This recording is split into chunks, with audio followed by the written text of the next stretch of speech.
that, but they're also getting their opinion to you. And when they know they've been listened to and that you considered that in your decision, they support your decision. I think this goes as much to our retention rate as the Phase 5. Ms. Underwood.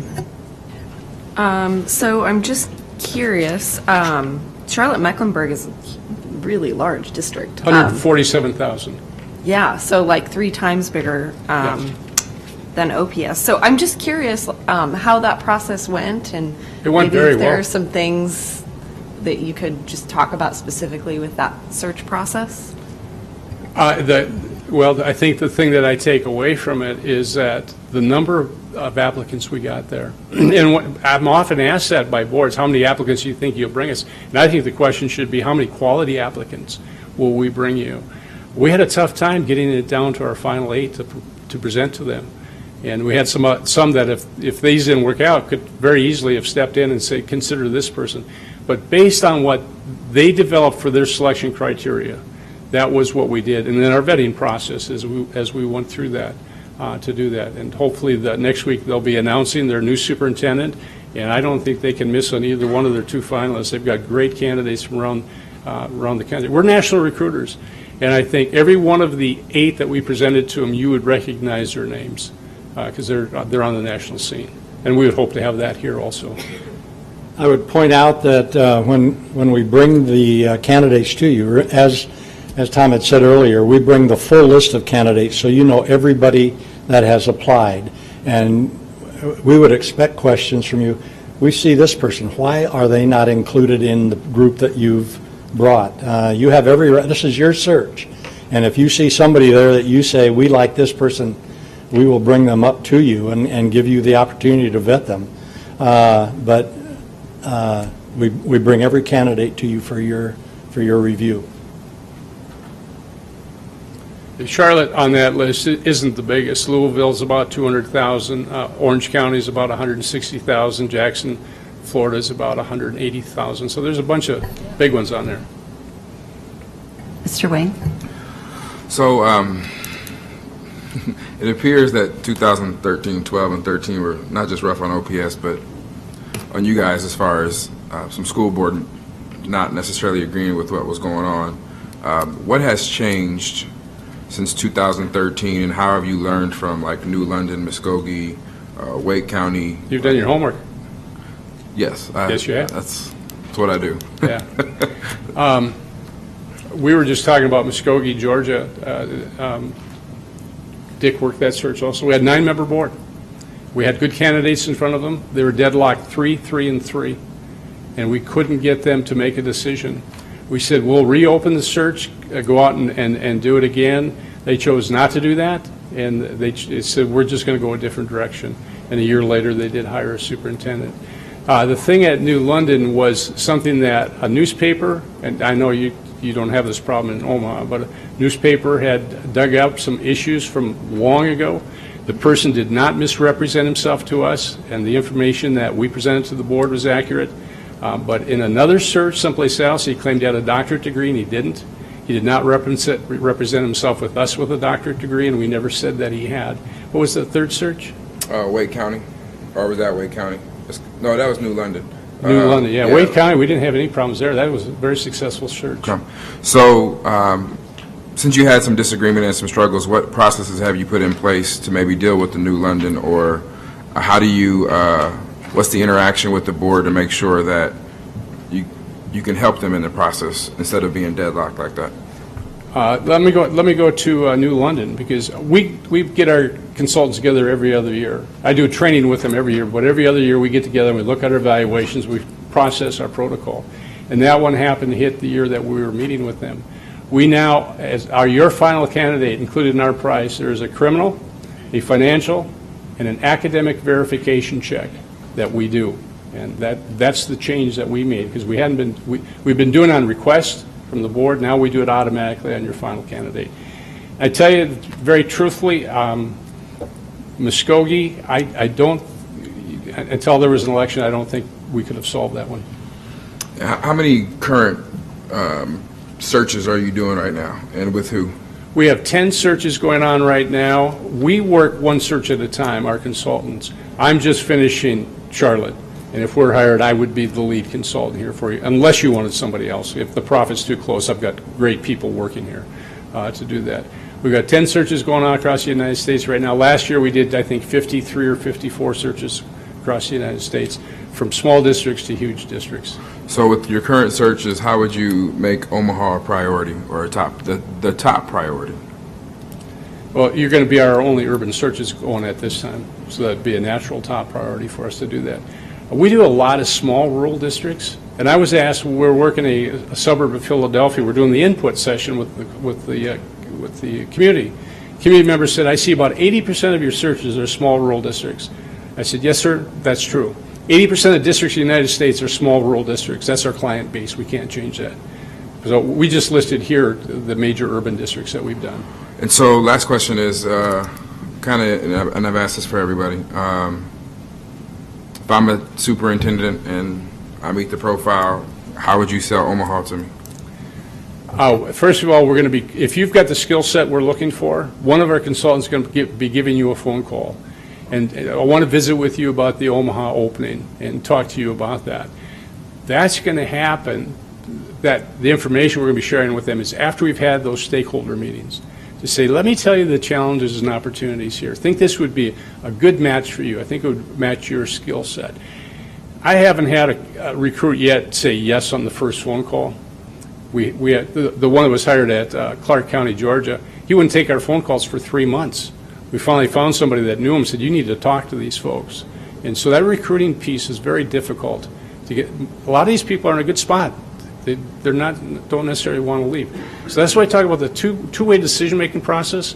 We're selling you and your community as much to them as trying to get good people in front of you. And I'm going to be talking about the challenges and opportunities that OPS has. I mean, you've made great progress in student achievement. You've had a lot of good things happening, and we're going to be talking about those. We're also going to be talking about some of the challenges of an urban district. You still have an achievement gap. You have a large minority. You have a large poverty population, and those are things that need to be addressed. Well, follow-up question. What do you see as the challenge to recruiting top candidates to Omaha Public Schools? Convince them that you're a better job than the one they have right now. That's the big challenge. Okay, I'll go to Mr. Ray. Are you on top of it there, Mr. Ray? No. Got it. So in your report, you indicated that 25% of consultants are women and minorities. Yes, it's now up to 28%. Okay. The question is, we want to know what percentage are women and what percentage are minorities. We have about, well, some of them are double. We call them two-first. We count them both. You know, we have minority females that are consultants. I would say probably about 18% are minority. And then we put the females in there, brings it up to 28%. Thank you. And I think I said at this beginning, you will have a multiracial team and a multigender team if we're hired. That's who will be representing us. Just that Mr. Gibson couldn't be here this evening because of the conflict. Okay, I only have one question for you because I think everyone has either asked or you answered the other questions. If your firm was hired, how would you get us to a timeline of accomplishing having someone ready to be appointed in March? Early March. Yeah. That's the second agenda item on your first meeting, where we say, bring your calendars, tell us your target date, let's backload a calendar and get it set up so that you've got, we need 3 meetings with you minimum. We need the organizational meeting, we need the meeting to review the community input and some logistical issues around interview questions and interview schedule, and then the meeting to share candidates with you. Then you also need to get on your calendar days for interviews to meet the candidates. But we know you all have busy schedules, and if you'll bring your calendar, and at that very first meeting, we will go around, make sure it fits everybody's calendar, and then that's what we will do is publish it. But we start with the placement date, and we backload the calendar. Great, thank you so much. I think that's it. So thank you very much for being here and for presenting and for answering our questions. A question for you. When will you be making a decision? in a few minutes. Okay, because if we're selected, we want to start immediately. All right. Okay. So let me.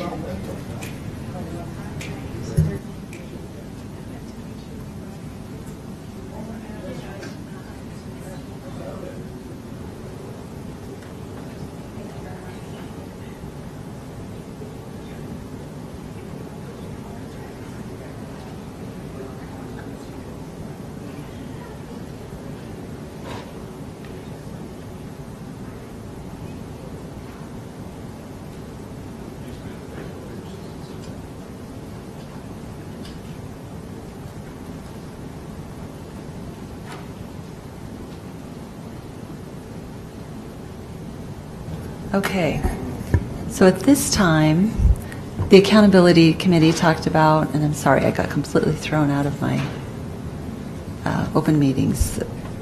At this time, what I would like to do is ask any of the newly elected board members if they'd like to come forward and share any thoughts that they might have from watching the process and share your input with us.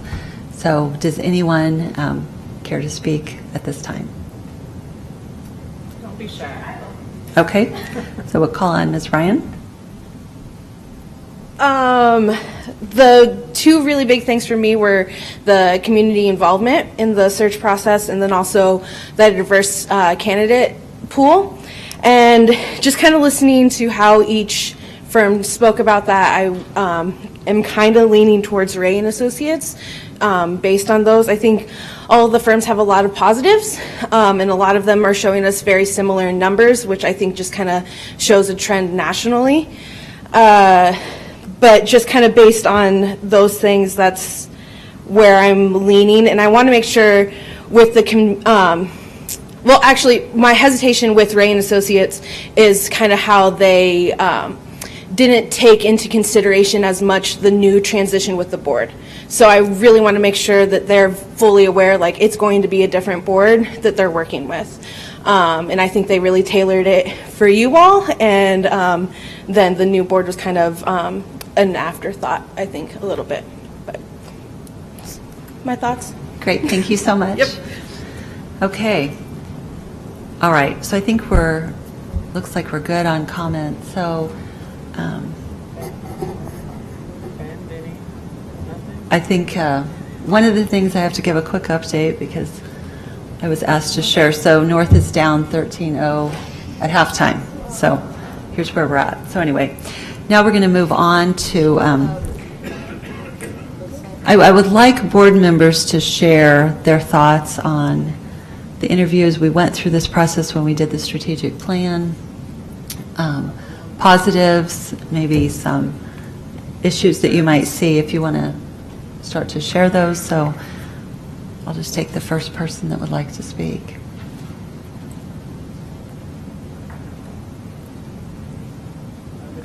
Can't all be shy here. Mr. Scanlon. Just from the perspective of the Accountability Committee, we went through the proposals, talked about them. Some of the concerns about McPherson and Jacobson was the smaller school districts that they did. They didn't have as many large school districts, urban, high poverty. That was something that had come up in the discussion. Ray and Associates, I think we were satisfied. They scored well. We were satisfied with the size of the searches that they had done and the success. HYA, they also scored well. The only thing at the time, or after we went through the scoring and read the proposals, it was brought to board members' attention or committee members' attention that they were the firm that was involved in the unsuccessful search for the last superintendent. Obviously, that's, as they spoke about tonight, that's a difficult one to find. We're not going to have 100% success rate, but in reading through the proposals and hearing the presentations, I'm leaning toward Ray and Associates because of a lot of things that the committee members and board members have talked about wanting a diverse search committee that they're going to present, and they brought the most diverse search committee members that the others were saying that they'd have one, but they didn't necessarily bring those members with them who would be on their search committee. So I guess that, I liked that aspect of it. And I think just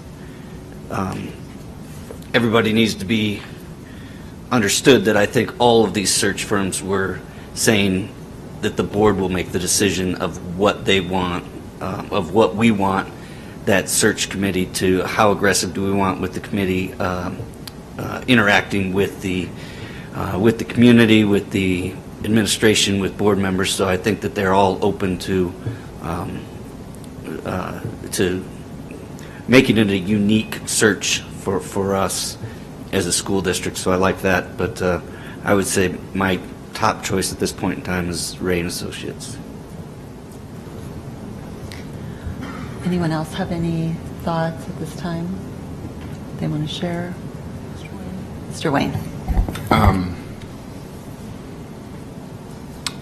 I guess let's be clear that the previous search firm, 2012-13, the court in the settlement basically said it was illegal for the school district to release those documents. And there's no way that any search firm can find those unless we get consent from every individual who maybe it's just the final to do a word search on every email. I think that's going to cost a lot of money and not feasible. But every one of these search firms, it's the nature of hiring people, have had problems. Most recent was Ray and Associates in Houston. And the exact same situation that happened in Houston is actually happening here, where there's a majority of the board leaving. And they couldn't manage that. So, I mean, there's everywhere. Same as the last group, McPherson. They've had problems in 2013. It's just the nature of hiring people. You hire any employee, eventually you're going to find somebody that may not be the quality that we wanted to hire. What's interesting to me is Charlotte Mecklenburg, and I guess Mr. Vargas can help me on this, but from like 2000 and 2016, they were like, when you heard about urban district, it was always Charlotte Mecklenburg. When we went to conference, it was like, model yourself as a board after them. I mean, it was, but Hazard and Ray both did search firms for them during that time, and they didn't go back to neither one of them and went to the newer kids on the block, as he put it, the new ones. And so it's the unknown that makes me more skeptical about if you're the best school district in the country and you felt that either your superintendents were missing something or you wanted to do something else after you've had this long success rate, and they haven't had board turnover, they haven't had many of the things that would define necessarily what we're going into. I find that very interesting, that they're the model district that we always hear about, but they didn't invite neither one of them back to do. I mean, they submitted proposals, but they didn't accept them. That's very curious to me, and I kind of like to know why. But I actually have reached out to people, and I got a couple of things coming back. But I just think it's important for the board to note that. Just because you haven't done it doesn't necessarily mean you're not capable. Because I'll tell you right now, if I was in the shoes when the superintendent's being hired and Dwight came here in front of us, I would vote for him. I mean, and that was the last group who did that, I believe, or was it? Yeah, it was. He just had a situation where he had to step down after 2 years, but I don't necessarily think just because they haven't done urban or a lot of extensive urban in the beginning means a whole lot. I just think it's, have they done it, are they around, and how can they sell Omaha the best, in my opinion. that's my initial comments. I had some of those same thoughts about Charlotte Mecklenburg. Although the one thing I think about is they clearly hired successful superintendent. Both of those firms clearly hired successful superintendents. So I guess what we don't know is was it the team that went or what? I think that's the part that is the unknown. But you're right. I mean, they have been successful. They hired successful superintendents, and you're right. I think that most people who would have been at that Clark County table would have made that same decision, and that was a unique one-off that he had to leave. So, any other comments right now that anyone wants to share? Ms. Sunderwood? I really liked, I'm going to, I guess, say this before I make my comments. I really want to hear from the members of the board that'll be here after the end of the year. I'm probably going to put a lot of consideration into what they have to say, just knowing that I won't be here. But I'm happy to give my opinion. I think I kind of agree with Mr. Wayne. I think sometimes when you feel like you're the new kids on the block, you really have something to prove, and you're gonna maybe come out with a different attitude than another firm that has done it for a long time and is kind of maybe going through the motions in a sense. Maybe that's unfair, but we've seen that actually with some of the contractors that we've hired through the CM at risk process. There's just something about people who have experience but maybe not in the area or not in the same realm that you might be looking in. They're really trying to prove themselves, and I think there's something to be said for that. I also liked, McPherson and Jacobson's just message about transparency. I think they came right out of the gate talking about how they would do public involvement and that they would be transparent, so I liked that as well. But there are good things about Rain and Associates and HYA as well. So I think I liked HYA's description of what they would do for the board after the selection process is made. They put a heavy emphasis on just setting board goals and working through governance experience and things like that. So I liked hearing that as well. But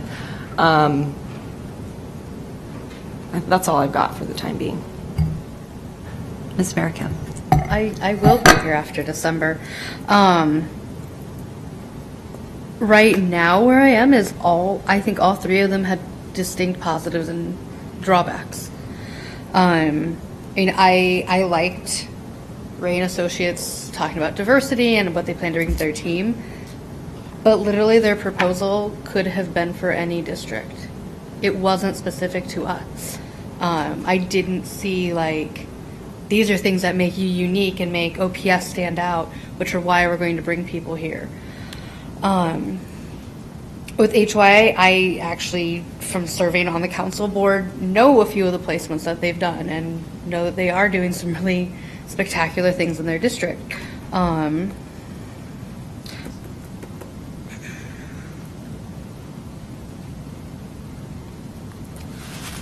I'm trying to organize my thoughts.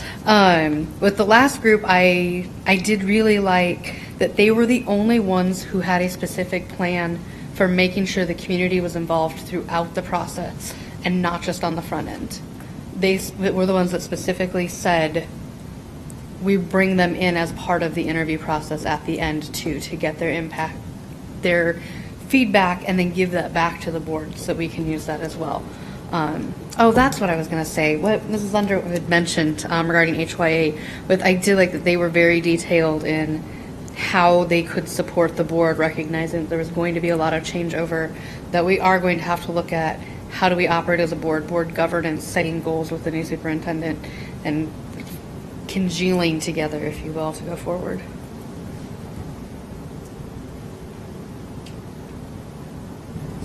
Mr. Snow? I apologize. My lip is swollen, so please don't look at me. I'm serious. And it's my fault, and it shouldn't hit out. And it keeps growing for some intentionally. reason in my lip. Luann hit me with the door. It was unintentional. I came in halfway through on HYA, and their proposal there seemed very concise. Ray and Associates, it just seems like they've been doing this work for a long time. So I do agree with Ms. Underwood and Lacey that it feels like they're kind of going through the motions, that you can take this to any school district and present. On page 41, I believe, with McPherson and Jacobson, is their phases.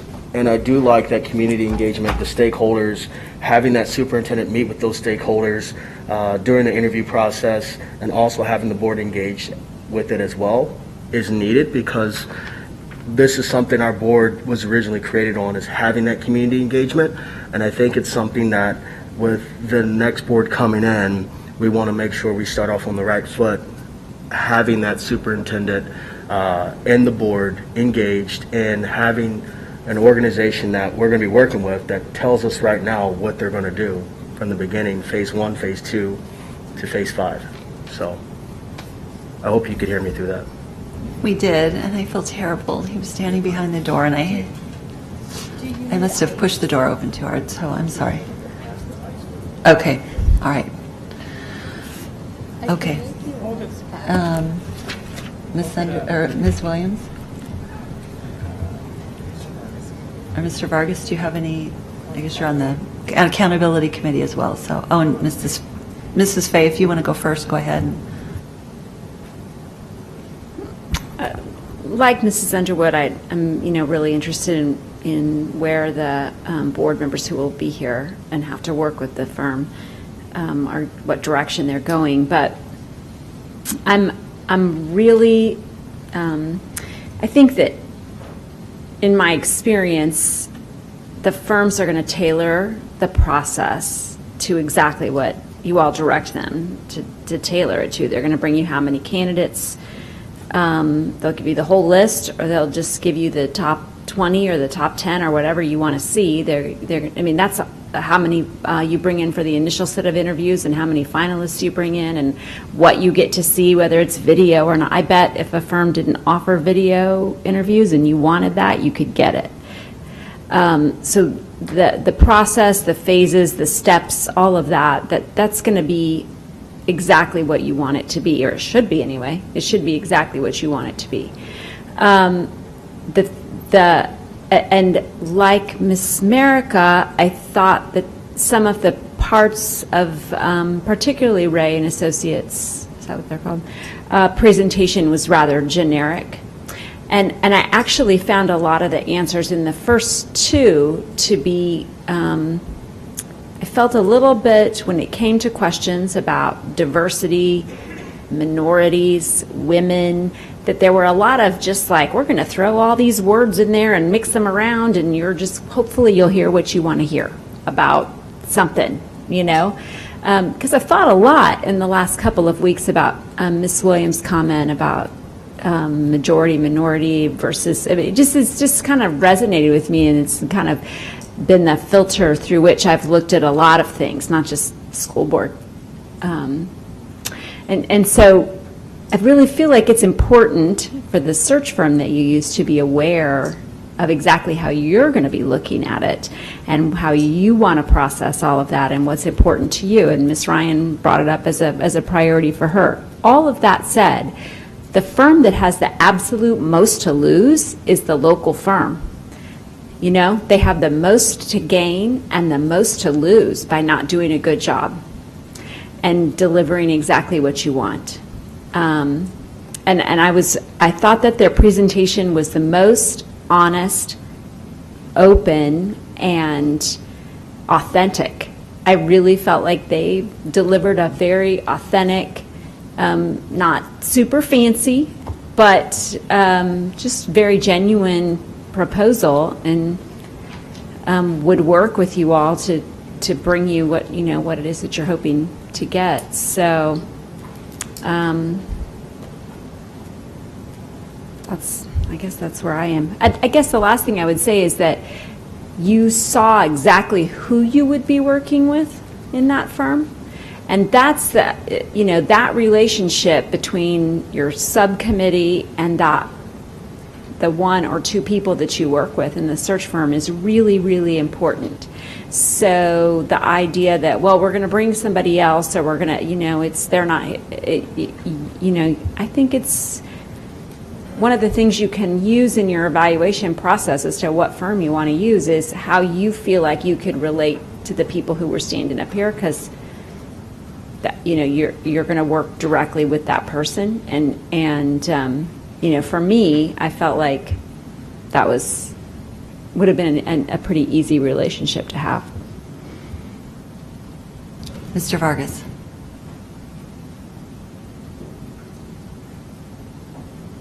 Thank you, President Gotting.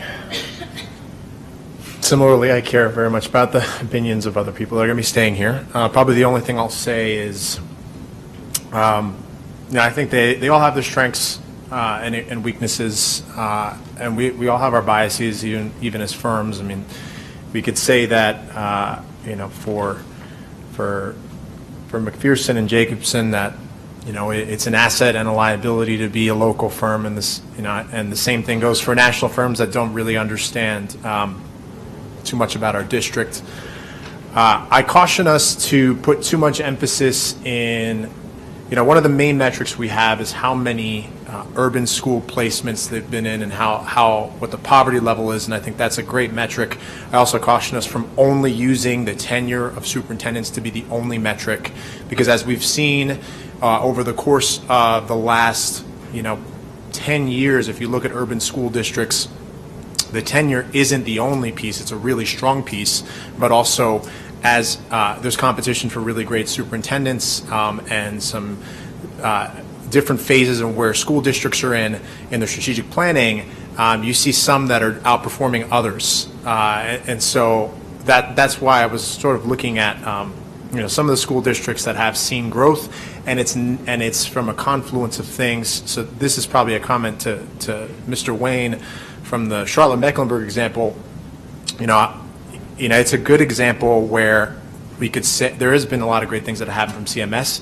I don't think that's only because of the superintendent in isolation. I think it's because of the strategic plan that was put in place. There was a lot of changes with superintendent turnover, and there were some not great things that happened, and there was an interim, and so I wouldn't say it's bad or good for anybody that's placed in the past there, but that more emphasis should be. I mean, from where I stand, each of these different firms have brought examples of districts where they've worked in and they've been successful, and there's still high tenure, and they have a process for stakeholder engagement.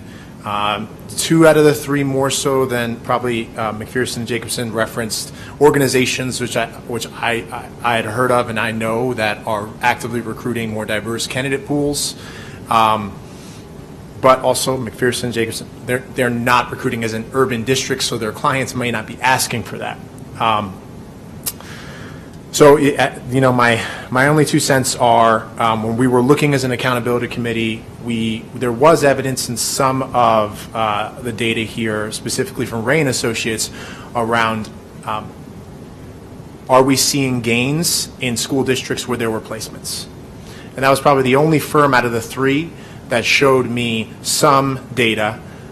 When we asked that in our actual, requests for proposals of when superintendents are there for a significant amount of time, what are the results that they're having? And I think that was the one thing that stuck out for me for Ray and Associates, more so than the others. Outside of McPherson and Jacobson being, I agree, very honest and forthcoming about their areas of weakness and strength, and that you really can't get your foot in the door unless somebody gives you an opportunity. Clearly, some districts have seen some assets in what they bring to the table. Ms. Williams. So first thing I'll say is on the HYA, very sad that Ms. Giles couldn't be here, because I think she would have brought some different perspective as the person that would be working with us if we choose their firm. And I think that probably discredited their presentation just a little bit, because you didn't really get to find out who she is, what she stands for. And so, you have one that you will be working with, and then the founder, which of course you have a lot of passion for this because your life work is in it. And so that for me, I think, is kind of a challenge at the moment to make a decision for this evening. But going through the proposals, the one thing that I did like about HYA is that they did answer the questions that we asked in the proposal, which for me was great, looking at some of the districts they work with. And for me, the other portion of it is being the OPS's delegate for the Council of Urban Boards of Education, getting to know a lot of these districts and kind of seeing the faces. Then that moves me to Ray and Associates, where some of our colleagues that are very present and very open-minded and thinking very urban-minded, I see a lot of those names in the Ray and Associate proposal, which that to me is exciting because it's someone that I know that they're very passionate for their district. It's students first. They're really being open to 21st century learning and social issues. So that is kind of where I have them. And then for McPherson and Jacobson, that's just one for me I'm just challenged with, just because of my experience with the learning community. I feel like and a part of that process potentially has been the council itself, of not really wanting to step outside and look at urban and poverty, because those are the students that they serve. But ironically, those are the same students that we serve.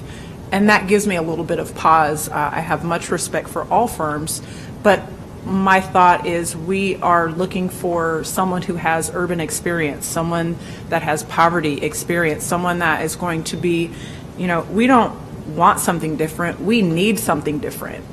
Our students need something different. Our staff needs something different. And if you look at the wall, for me, that's one of the guiding things, is that our district is majority students of color.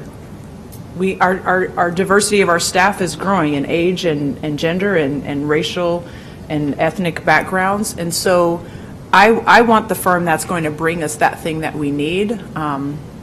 And I mean, if from reading the presentations and hearing them today, I would have to say that Ray and Associates, for me, was the one that really brought some diversity. Again, for HYA, I needed to hear from Kay today, as a woman of color, what she would bring from her perspective. And that's the unfortunate of this, of having folks out. But that's kind of where I'm at, and I'm excited to have more discussion so we can really see what we as a board really, and our new board in January, what we're going to be. We're working hard together, and we're going to find that candidate, but it has to be the right firm to get us what we need here. Right. So just thinking back to some of the comments, we are a little bit different than Houston, though, Mr. Wayne. It's not the majority of the board leaving. So some of us have been here doing the work for quite a while, and that's a good thing. And hopefully we do a good job of bringing all the new board members on. So, so one of the things that I just really looked back, and I go back to what Mr. Vargas said. What did we really ask for out of the RFP, and did folks meet that? So when I looked at HYA, I think they did the best job of describing our district and who we are. They also did the best job probably of articulating what they would do to help with the process and help with board member buy-in and bringing on a new superintendent. I would agree very much with Mrs. Fay, even though I was not on the board before. I was part of that process of being here when candidates were interviewed. I was part of the process of giving input about what kind of candidates you were looking for. So I remember that process well. And even though we think we might get tons of community members, and maybe this time around we will, there wasn't a huge crowd here, but there were definitely folks that wanted to give their input. And I think that any of these firms would design the process around what we asked them to do, which I think would be important. So one of the things I really did like about Ray and Associates was if you look at, and I agree, their proposal was maybe not quite as, I don't know, maybe it was more cookie cutter. But one of the things they did was actually go through and really define what student achievement increases were. So if you look at page, 30 through 32, they actually took the time to document academic improvement, which was one of the things that we asked for. And this was the only firm that really gave us that specific data and went back and provided that data to us, which I thought was important. I also, I think, really thought that it was, very wise of them, or they were very diligent in looking at the process we went through with the strategic plan, to have gone to the depths of finding out who we talked to, and then to say, wow, you could talk to those same individuals again in developing the profile and in getting input for your superintendent. So I thought that that was a positive. I also thought that the survey in a variety of languages was a positive, and they were the only one that mentioned that they could provide that to us. And I think that that's something we should think about when we have 120 languages here. I'm not expecting them to have all 120 languages, but if they can provide that, that's a positive. I think they were all very passionate about their work. I think that McPherson and Jacobson, to me, was probably, like everybody's already said, they did a nice job of walking through their process. They all did a great job of saying we can get the work done in the time frame that you expect us to. The thing that's important for us to recognize is that those of us who are still on the board are going to have to do the heavy lifting in the next 3 months, and it's not going to be easy, and there will be plenty of meetings and obligations that we'll have to commit to get that work done. So I think, in looking through it and looking at what did we ask for? We asked for diverse urban opportunities. I think that both HYA and Ray and Associates provided us a lot of input on that. I thought the team that Ray and Associates brought was great, and it was good that they said those individuals could be here. So I guess that's where I'm leaning right now. Any additional feedback from folks? So is anyone this time? Just, I guess I'm looking at, I believe that HYA also said that they could do more than they did 2 languages. Their survey, their community engagement was English and Spanish, and there was other languages available, but it could, at cost. And now, unfortunately, now that we're having this conversation, they're not here to ask, what does that cost look like? But I just was trying to clarify and make sure. Right, that might not be a significant cost either, so. And HYA certainly did the better job of identifying who we are as a district. I think, if I remember right, Ray and Associates was the one who, I think they missed on the learning community, is that right? That it was still, and I guess it still does exist, it just exists differently. So on page 26, I wasn't sure what portion of the learning community they were actually talking to, but, of Ray. But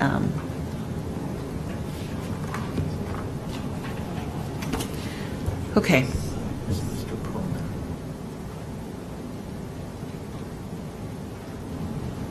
Okay, so we have one elected official who, newly elected, who would like to give some input, so that's fine. First, thanks for inviting us to give input as the board member elects. I just wanted to address a couple things briefly. I honestly prefer McPherson and Associates. I thought they all three groups brought some good things to the table, but it is the openness of the process that kind of, for me, leads me to prefer that group. But most importantly, whatever group is selected, I would emphasize, and again, this board has done a great job of soliciting input from the new board members, but to continue to do that, because all three search firms emphasize the importance of what happens up front. And we're still more than a month away from the three, and then a fourth new board member coming on board. And so I think when we talk about designing the characteristics for what this board will look for in a new superintendent, the constituent groups, and how to engage the public, I agree that is the most important thing as the search begins. And so I would ask the board, as the next 5 weeks take place, to keep engaging the new board members in that process. And I wanted to address something that Ms. Williams, it kind of relates to that, and I agree with the importance of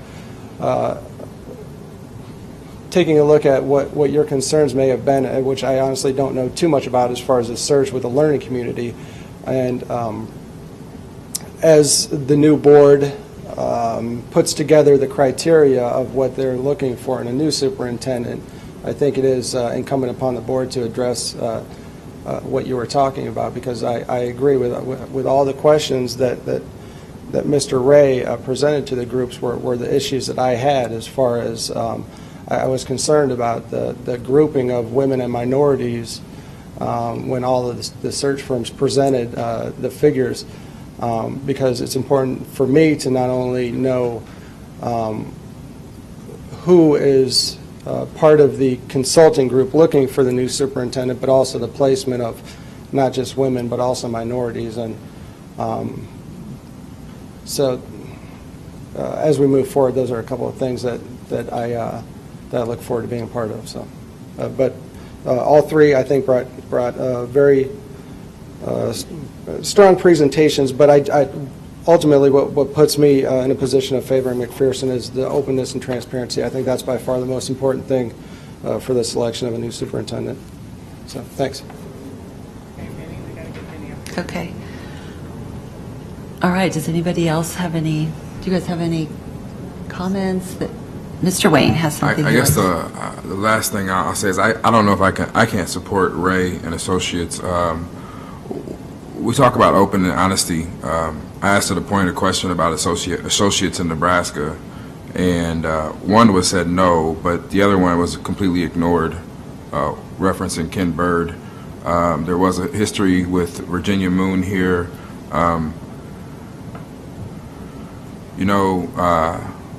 I think it's important, and this is what I told the World Herald when I did my interview for editorial staff, I think it's important that the board moving forward has a clean slate with no tentacles of the past, and no outside influence, but it's their process, they own it, and the fact that they're doing business already with OPS in other categories and have, I just think it's important that it's a fresh new look at everything, a fresh new start, without any remembrance of everything else that I think can hold the board back or cause hiccups. I just think McPherson is a fresh new look. It's a fresh new start. For this board and the new superintendent to build what I hope is a bright future.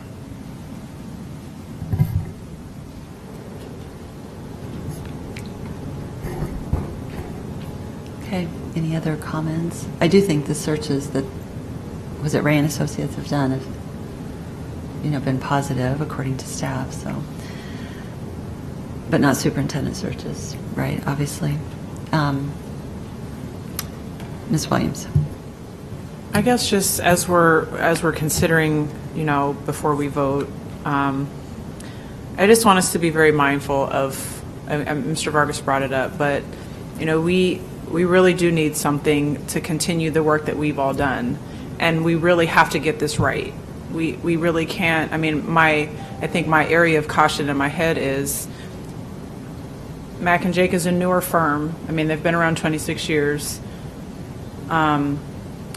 Whatever my experience was, a different governing body, but I still represented the district, and I still have some challenges on that poverty, diversity, the urban board, because we're an urban district, and look at the makeup of our board, and I would be remiss to say that we really have to get this right. We have to find a candidate. We have to find a firm that can find us what we need.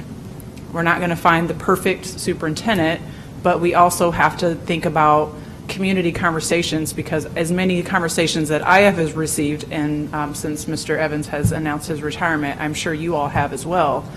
And the general consensus, quite honestly, is that folks are maybe a little nervous that we're not going to think about our urban district, and we're not going to reach a little bit farther.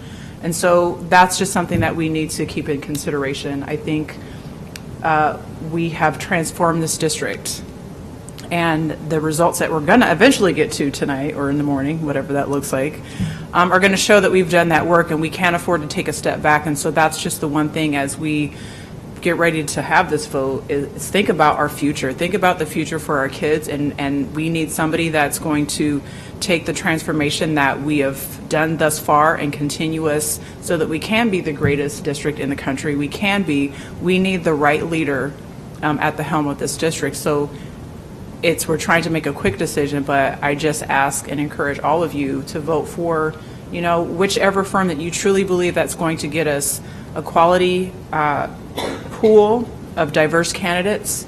And I would hope that we could get something that we've never seen before. That, for me, is just kind of loud and clear that other urban boards and other urban districts are doing, and our students can't afford for us to make a hasty decision, or one that, it doesn't pan out, and then we have to figure out an interim, and then we have to figure it, all of those things. So we just really need to, I just plead that we all do our due diligence and vote our conscience and put our kids first as we make our decision this evening. I guess I'll just maybe add one other thing is Matt Ray, created a scoring sheet for the RFP that we all used, and really went through to see what the responses were based on what we asked for.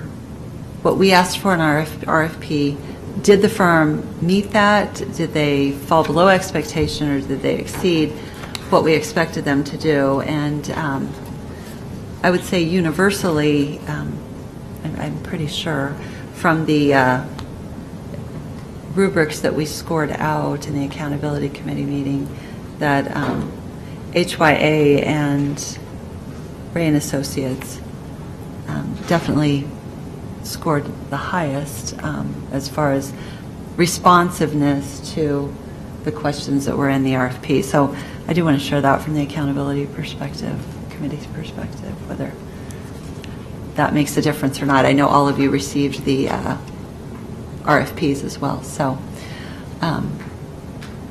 so I guess at this time, do I have a motion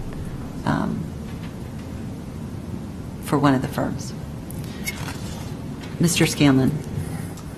I move that the Board of Education authorizes its presidents, Lou Ann Godding, and Secretary Matthew Ray to enter into negotiations and sign a contract with Ray and Associates to provide services for superintendent search. Okay, there's a motion. Is there a second? Second. So motion by Mr.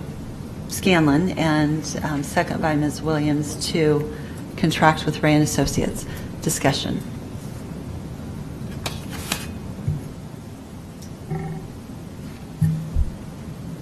Ms. Williams.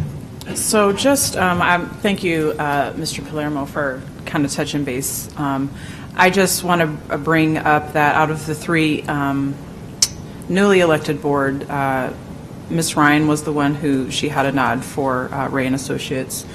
So just want to kind of remind everybody where our incoming board was. I know Ben and Vinny, I think, are in the same mind frame of interest, so I just wanted to bring that up in this conversation. Thank you. Mr. Snow. Ms. Williams, did you get Mr. Palomaro's, which firm he suggested? I'm sorry. So I'm going to speak for you if that's okay, Vinny. So we just touched base and I just said, what are your thoughts? And he's intrigued by McPherson and Jacobson.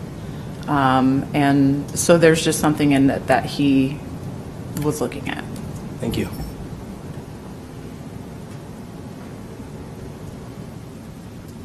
Mr. Vargas. I know earlier I said that I had to look back at the proposal. For Ray and Associates and for HYA, I know they referenced their reaching out to different associations to be able to get a more diverse applicant pool. And I do remember, and I had to go back when I first reviewed McPherson and Jacobson, because with one of the first paragraphs they did include is McPherson and Jacobson has successfully recruited and placed non-traditional applicants. We've worked closely with the Broad Foundation and the Council of Gray City Schools. And just for context, the Broad Foundation normally recruits superintendents, both that are already superintendents, similar to what Mr. Evans did, and rising superintendents to place them in the most urban, high-need school districts across the country.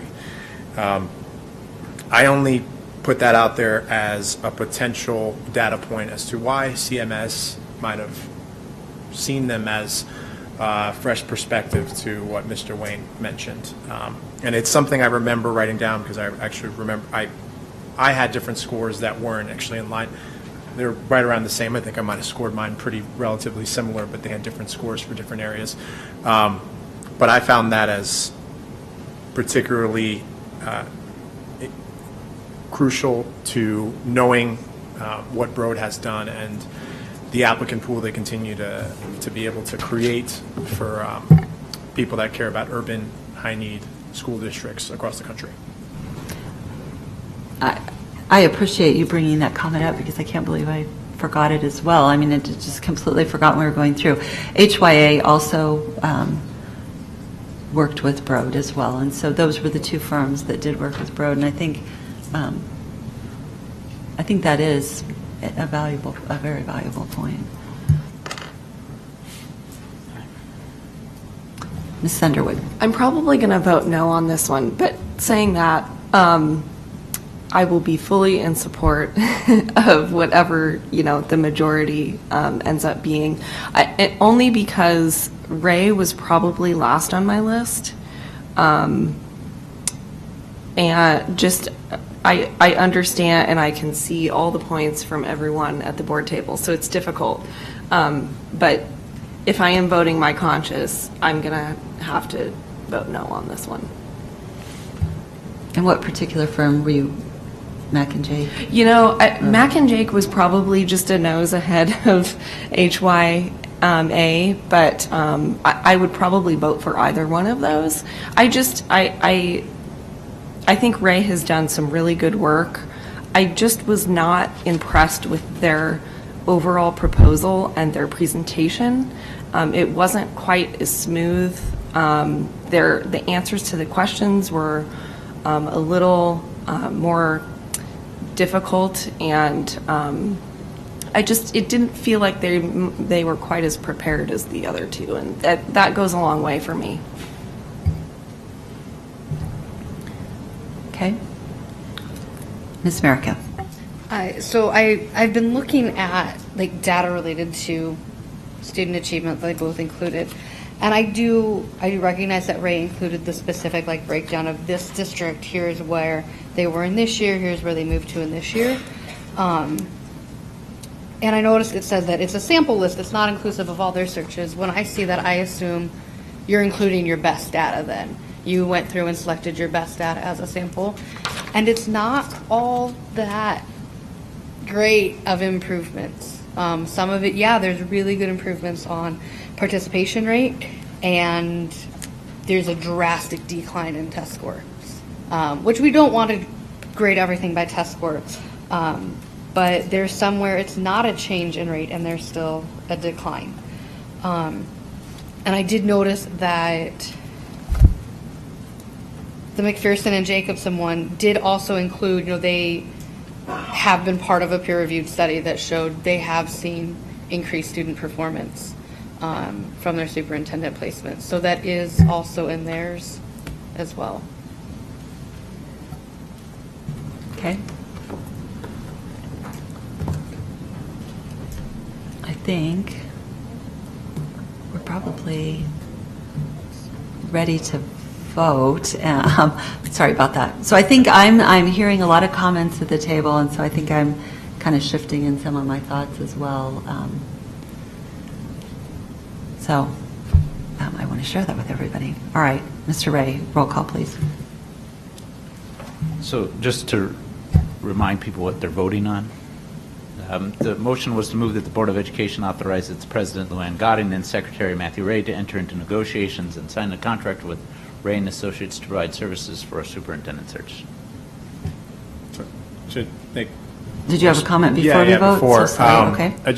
I really appreciate you, Lacey, bringing that up. I was just clarifying when I brought up the data for Ray and Associates. It's just when we were marking down examples of data, it was the only one that did, not that's who I'm supporting. I echo some sentiments that Mr. Wayne mentioned just around the fresh perspective and the Broad thing. I needed to go back because I was trying to remember again what I'd written in my own comments from my initial review that I'm not leaning towards. I'm not going to be voting for Ray and Associates. Okay, now I think we're ready for the roll call. Yeah, I've been. Oh, are we? Yes, Okay. I've been ready. I'm ready. We're ready. Godding, No. America, No. Scanlon, Aye. Snow, No.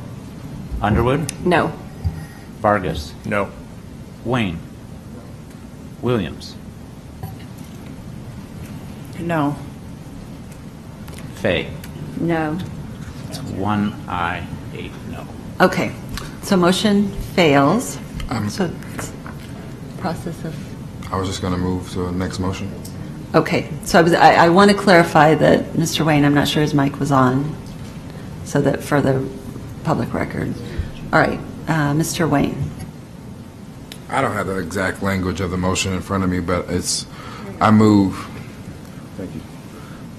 the Board of Education authorize the President, Luann Gotti, and Secretary Matt Ray to enter into negotiations and sign a contract with McPherson and Jacobson LLC to provide services for a superintendent search. Is there a second? Second. So motion by Mr. Wayne and second by Ms. Fay on McPherson and Jacobson. Any other discussion on this? Ms. Williams.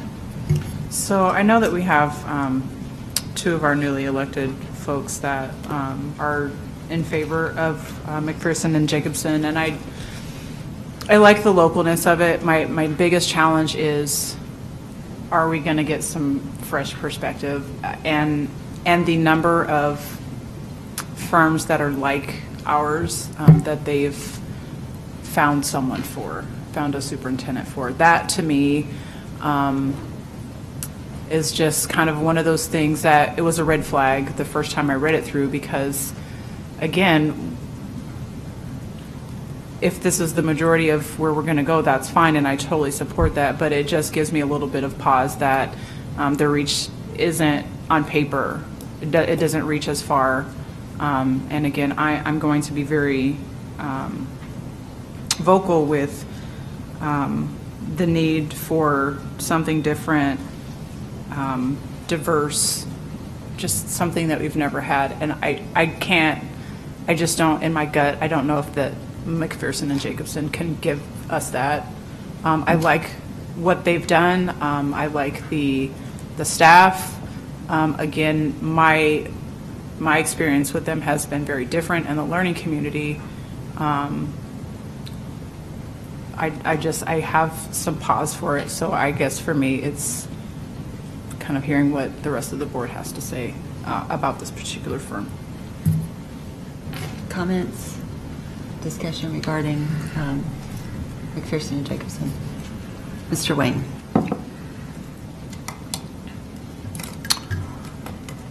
My comments are around the learning community since I guess Mr. Snow started on it. I went through 2 search processes on the learning community, and it is completely different. Part of the problem is, and what you heard from all the presentations here is, you got to sell Omaha, but you got to sell the kind of known, because a lot of your best superintendents or your best executives are good because they're currently happy where they are and doing well. But it was very difficult, and still is very difficult, to recruit for anything in the learning community unless it's local, because outside of here, nobody just understands it. I guess what I would say is that, especially until whether board president decides whether the accountability or there's a new ad hoc or however the committee works with the search firm, but as president and vice president, over the negotiation periods, you have extremely powerful influence to define what those parameters and things that make you feel more comfortable. And the reality is, I think we have another school board meeting coming up, and so if everybody just falls off the tracks, we can always, there's nothing saying we can't go to the next bidder in the process, because we're not making a motion to reject all bids, we're making a motion to accept one. And firms can be hired and fired in that process. But I would suggest that because of your concerns, and I'm pretty sure that they're going to watch them, they're probably going to bend over backwards to make sure that your concerns are addressed. When we made the decision to go with PROAC, who, by the way, PROAC has been involved with multiple problems since they hired Mr. Evans. Luckily, Evans was not involved in any of those. But I say that as when we made that discussion, we may have that discussion to switch. It was about a fresh start, and it was about no matter who we brought in would have that cloud of being the same search firm that this person would come from. And it wasn't fair to the new superintendent, and it wasn't fair to the community. It wasn't about whether Hazard could do the job or not. It was just about, with all that issue around, would the superintendent ever get off to a fair start? And that's what I recall the big conversation being around. I guess I'm saying all that to say that I wasn't board president. Mrs. Fay was when they started was in the president vice president seat when they started that, and there was a lot of defining that goes on. Now, you didn't have defining? We hired that search firm? PROAC? No, that was before you. That's right. It was Mrs. Gray. That was Mrs. Gray. But there were a lot of parameters in defining that leadership came to the board on, and we had a discussion on how we wanted to do it. And the reality is, and this is the last thing I'll say, the reality is, especially with you being on the Council of Urban City Schools, you're going to send a text or call urban boards of education. I thought she was on Q's. Yeah, that is right. I'm sorry. Hey, that's why I'm done in a couple weeks. But you're going to send a phone call, email, or text to all the people you know and say who was out there. And that's just the reality, and that's going to be how most of the recruiting, that's why every one of them said the first thing we're going to ask is who do you know and how. I mean, that's part of building that network, because you're going to trust somebody you talk to and say, oh, you know, such and such is a good superintendent, maybe not. But I just say you get to define all that, this board gets to define all that, and I'll tell you the most important thing, I guess, if I ever had words of wisdom, and it's free, so take it for what it's worth, is hold on to that process and how you want to define it. Don't let the process drive you, because everybody's going to do a YouTube search and hear the superintendents you have interviews with, how they talk. Everybody's going to Google everybody. And you should expect that from whoever you hire, and you should define that from everybody. So the community involvement, the diversity and all that, that's all set by board. And I think this board moving forward will do a good job defining that. So I don't have any fear just because I walked through it and nothing really happened in the process unless the board defined it. I have a question. Does anyone have any concerns that, A, we don't know who the team is from McPherson and Jacobson, and I think Mr. Jacobson said did he say he's full-time faculty at University of Kearney? So does anyone have any concerns that the time and the effort put into this might be lacking in any way? Is anybody concerned about that? I guess that... No, because most of Ray and Associates, the associates are current superintendents who work part-time doing the recruiting. So I don't have concern just because I know how Ray and Associates work, and most of the superintendent networks work is they literally call other superintendents and they're all consultants until they find that one or a couple of the 8 to 9, whatever the board wants. But most of the associates are all, many of them are full-time, not all of them, but many. Right, I guess, but the main people don't also have another job. I guess I'm just asking the question. Nope, okay. All right. Ms. Sunderwood. I completely agree that we, or the future board, will need diversity in the superintendent candidates. There's no doubt about that. And I think Mr. Vargas might have mentioned this earlier, but I guess I go back and I look at McPherson and Jacobson's list of schools that they've worked with, not necessarily in hiring a superintendent, but perhaps other staff, and they've been all over the country. So I think that would lend itself, to providing kind of a database of just contacts for them, which makes me feel better about that. Okay, any other, Mr. Vargas? Great, so thank you, President Gotting.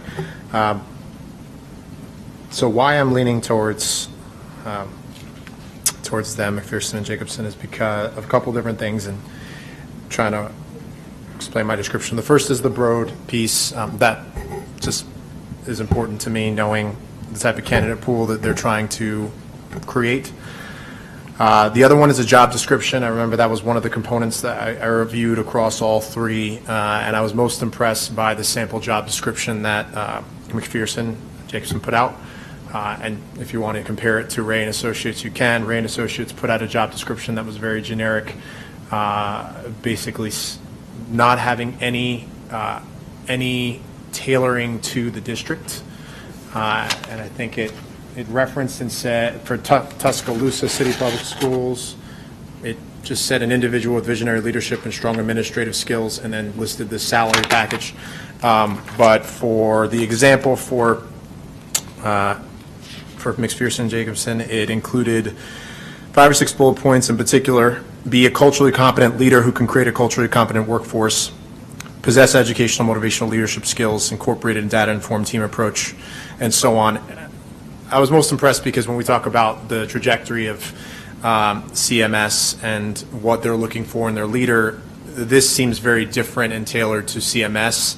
And when we looked at some of the information that they included about OPS, the thing that did strike me was this: the next superintendent will have an opportunity to accelerate the momentum that we've created and create sustainable effectiveness, and that's what we've been talking about. Not somebody's own vision, what we've already created, strategic direction that we put together, and creating some sustainability. The other thing that sticks out is this emphasis on strategic planning and making sure we are recruiting for that type of competency. I was impressed. I asked about Clark County because Clark County is a really large school district and an extremely high poverty Latino district. And so, they did say that there was a change because of some personal matters, but being able to find somebody for a school district and recruiting to Clark County, which I would say is not the most necessarily, you're always thinking of like Boston Public Schools and going to LA. This is not in that same place. We're thinking about trying to recruit somebody to a place that's not normally attractive. I would say Clark County might fall into that, but they were able to. My new board member that will be replacing me, board member-elect Palermo, did express interest in this as well, in McPherson and Jacobson. Because of that, I'm leaning towards, actually, I'll be voting yes for them. Oh, sorry, America. I just wanted to add this because I just noticed this, and I went back and looked in the HOA one, at looking at the information the firms gave us about interview process and bringing candidates in. McPherson and Jacobson is the only one that mentioned the candidate's spouse and family, and working with them to also bring them in, which I think that's a very important piece too, because if they may be 100% on board, let's move to this place. If they have a family who isn't, it's not going to be successful. I think we've seen that in other districts and schools where a person may come, their family is somewhere else, or their family doesn't feel connected to the community. That kind of stood out to me of, that's not something I would have thought about. Like, yeah, sure, send the candidate for the interview, but they're talking about also bringing their spouse or significant other to come learn about the community as well. Very good. All right. Are we ready for roll call? Roll call, please. America? Aye. Scanlon? No. Snow? Aye. Underwood? Aye. Vargas? Aye. Wayne? Aye. Williams?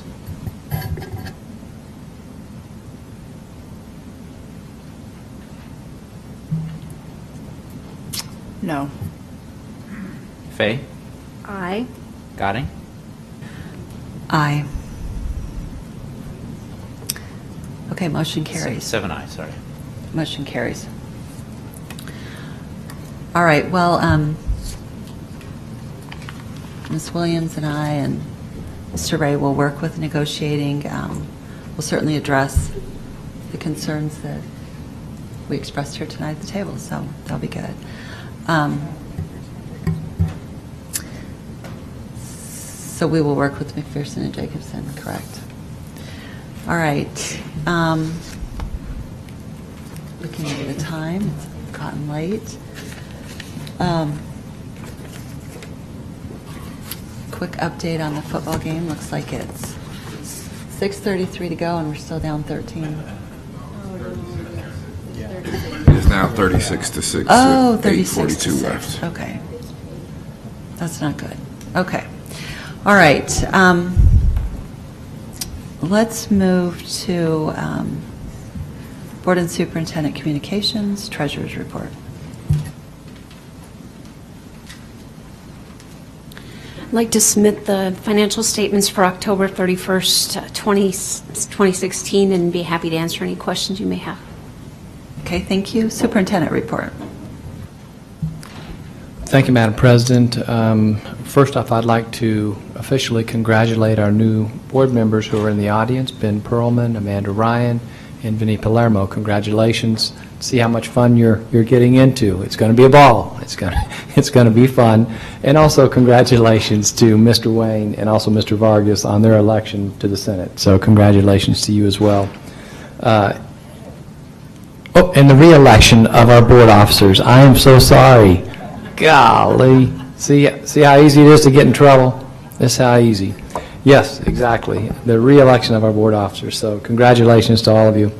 I want to give a special thanks to Castelar and Wakanda. We had a press conference with some information that we're going to share later in the day, and those two schools and the young people that are served there did just such a fantastic job with local media, with parents and community. It was just a really neat event, including massive city bus that's now carrying the OPS logo with some of the great announcements on student achievement gains. So really cool activities. Thank you to Ms. Farmer, and thank you, and she's not here, by the way. She's at the North High game. Her son's on the North High team. So just a special thanks to those, and I know we'll talk about those other parameters of the student achievement in just a moment. I also wanted to make point, if you did not see the editorial in the World Herald recently regarding safety and security, you may have seen I had several quotes in there regarding students and students who have either are a danger to themselves or others or to staff, and my comment is that that's just totally unacceptable, always will be in my opinion. I've said that here at the board publicly, I said it in the editorial, and I'll say it again. If those kind of things happen with any kind of physical violence, with any kind of drug or any kind of weapon, the young person does need to be out of school, and I've said that all along. So I know there's some feeling that we have some young people that are threatening some of our staff, and I certainly heard that the other day. In my opinion, that's unacceptable, and I'll reiterate that to our principals again soon in our next principals meeting. So I wanted you to be aware of that. And I also have asked Bridget Donovan, who's with OEA, to serve on the Code of Conduct Committee, and also Terrell Matthews, a teacher from Hale. So appreciate all of our work on that as we engage our parents and community and move forward in that.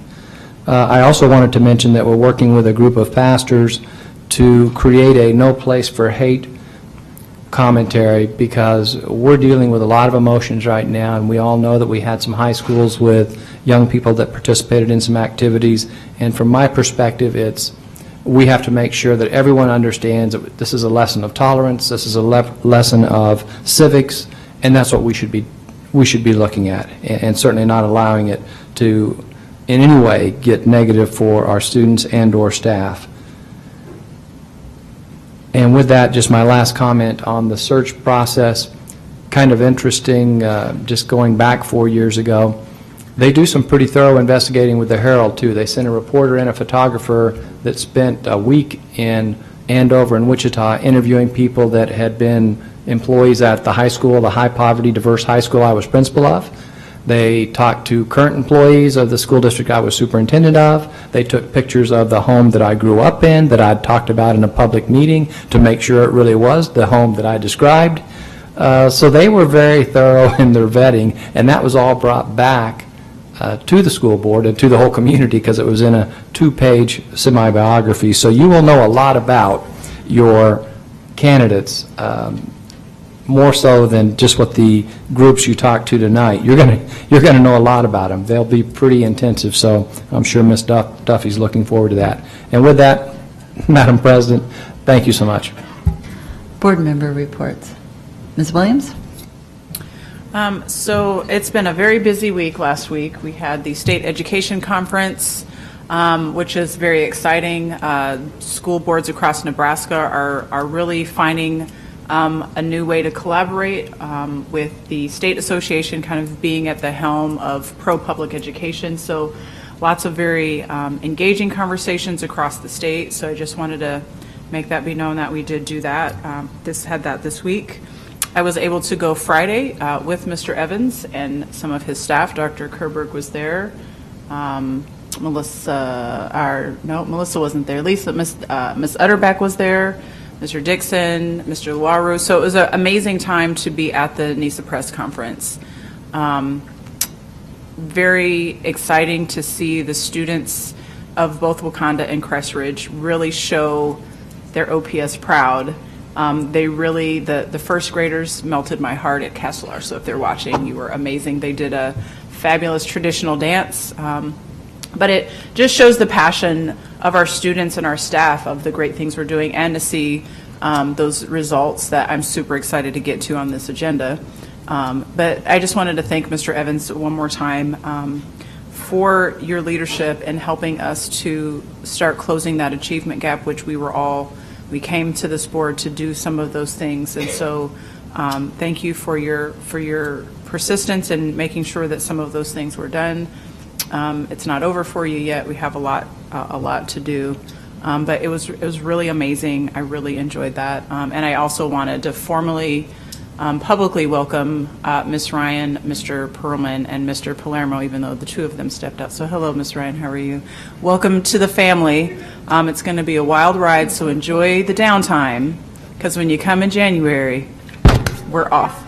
Exactly. So welcome. Ms. Merica? I'll keep it very short. A while back, you guys might remember, we approved letting Bryan High apply for a grant for their agro box for their Urban Agriculture Academy. And last Friday, they had a ribbon cutting to officially say it's here. And there is a mural that was painted on the box by a Bryan alum. That's pretty fantastic. So if you're down in South Omaha / Bellevue area, stop by and check that out. Also related to the state education conference, wanted to say thank you to the South High ROTC because they were the color guard for our opening ceremonies and for our delegate assembly, and did an amazing job. And then also kind of an ask for a future school spotlight. The DLR group sponsored an innovation challenge and had students from 4 metro schools come and interview vendors and present and compete with different ideas. And OPS was represented by South, and they actually won for the idea that they were working on. And so I would love to have them come and talk about it at a future board meeting if we can make that happen. Sounds good. Anyone else? Ms. Williams? So I talked about this on Friday, and I have to say this. So my daughter says I'm like the worst hashtagger. I hashtag everything. However, I've been saying the hashtag OPS proud since I started, and I am super excited, and I'm taking credit for my hashtag, but it has become the district hashtag, and so it's on our bus. And so I just wanted to share with my own daughter that my hashtags are amazing, and OPS proud, or hashtag OPS proud. So if you see her, let her know, but it's amazing. Okay. Besides the state education conference last week, had the opportunity to attend the Burke Bash, which was awesome, and they was Mr. Scanlon and his wife, and they honored 4 Burke graduates who were amazing, including a woman who was the first to fly for Southwest Airlines into Omaha, Nebraska. So very, very amazing individuals. The Maryland Teacher of the Year last year, and an attorney from Omaha, and the new director of Fontenelle Forest. So it was very cool. The other thing that was amazing and is always incredible to watch is the induction of the OPS Sports Hall of Fame. And so that's always a wonderful opportunity to see individuals from the 7 high schools recognized, as well as 1 middle school and then a couple of community members. So that was a great event to be able to be a part of as well. I think our public comment individual has left. That was Ernie Boynkin. Is she still here? I think she left, correct? Okay. All right, then we are going to move on to the consent agenda. And at this time, I would entertain a motion to approve the consent agenda that is before us. So moved. Motion by Williams. Second. Second by Merica. Are there any abstentions? Ms. Underwood? I will be abstaining from item J5. Okay. Okay. Okay.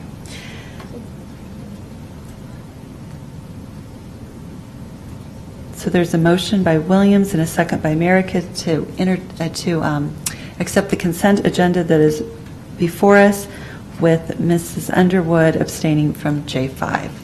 Roll call, please. Scanlon? Aye. Snow? Underwood? Aye. Vargas? Aye. Wayne? Williams? Aye. Fay? Aye. Goding? Aye. America? Aye. 7 aye. Motion carries. Okay, with that, we move on to committees of the board update. The first is the Accountability Committee, and you saw all the work that we did, and so we've already, I think, discussed that, and that's been before us. Next is Budget and Audit, and at the next board meeting, we will receive all of the audit reports that have been done. Is that correct? So, according to Mrs. Kanoki, that's correct. Communications is scheduled for November 29th. We did have a meeting October 25th. so I don't think I've given an update since then. We talked about the new board member training that will take place. We also talked about a program that's done in Milwaukee called Beyond the Boardroom, so that'll be something that we'll have the opportunity to think about for next year with new board members.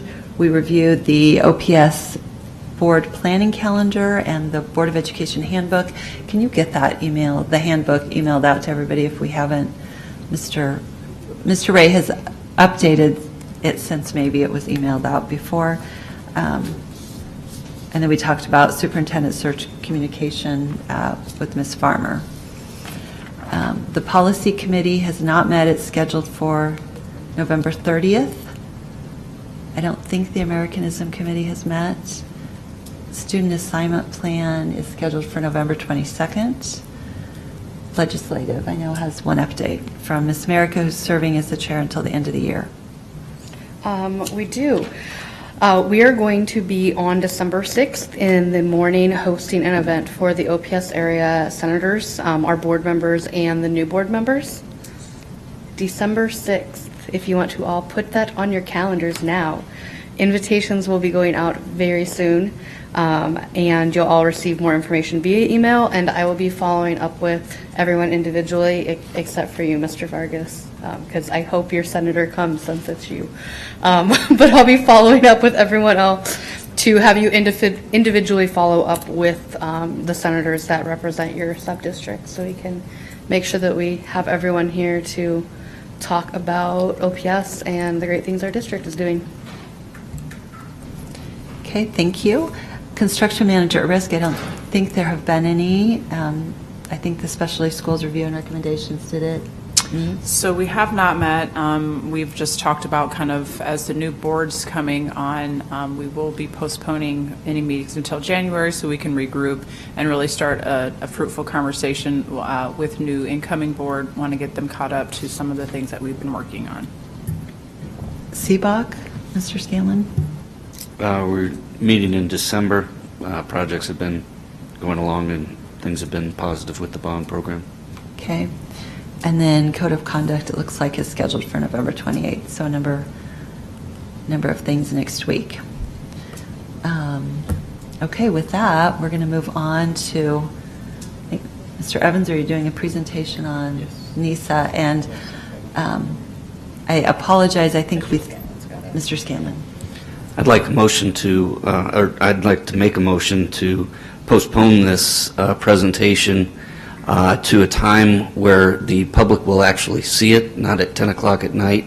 I think we have some very positive gains, and I don't think we're doing ourselves a disservice by presenting this at 10 o'clock at night when nobody's going to watch it.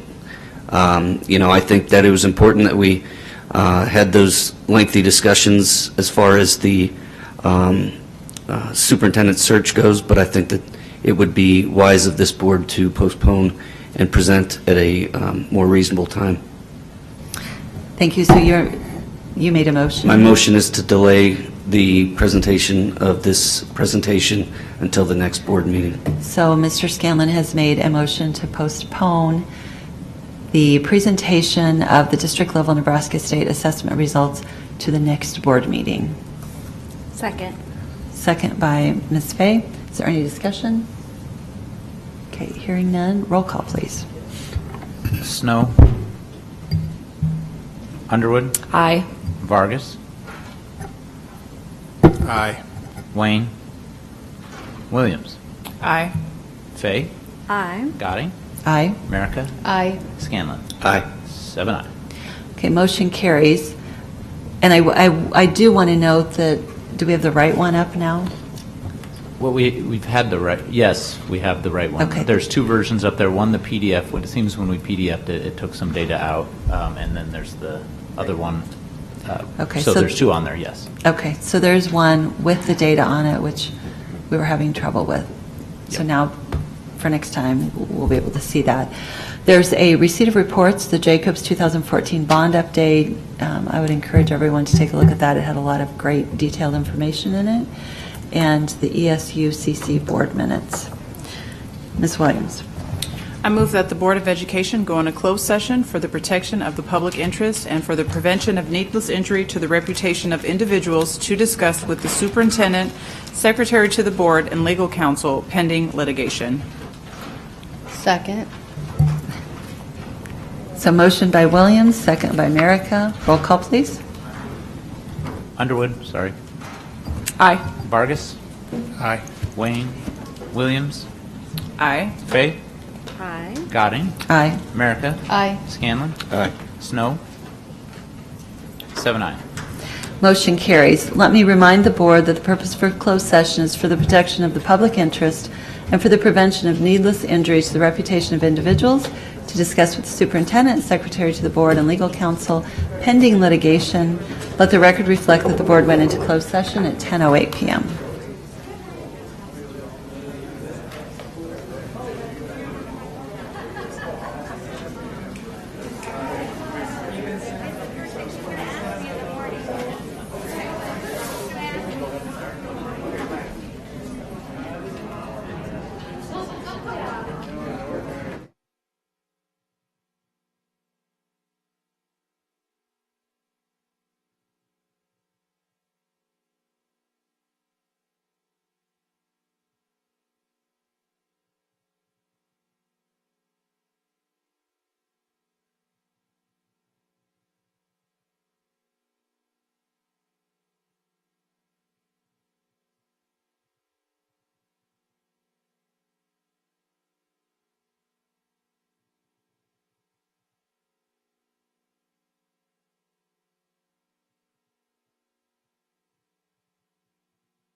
Let the, Whoa, gosh. let the record reflect the board came out of closed session at 10:18 PM. Let the record reflect the meeting is adjourned at 10:18 PM.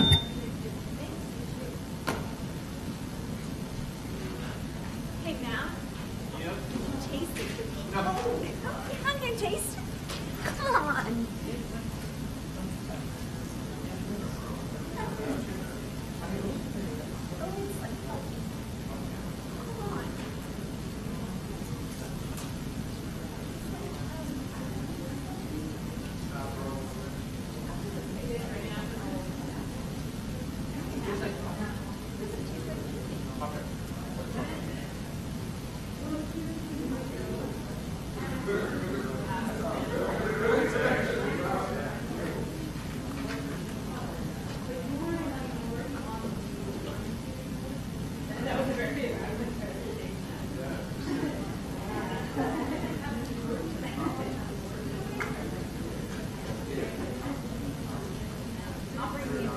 I got one more. Got one more. Did you end up getting food I can eat, or is it just gonna be you and me?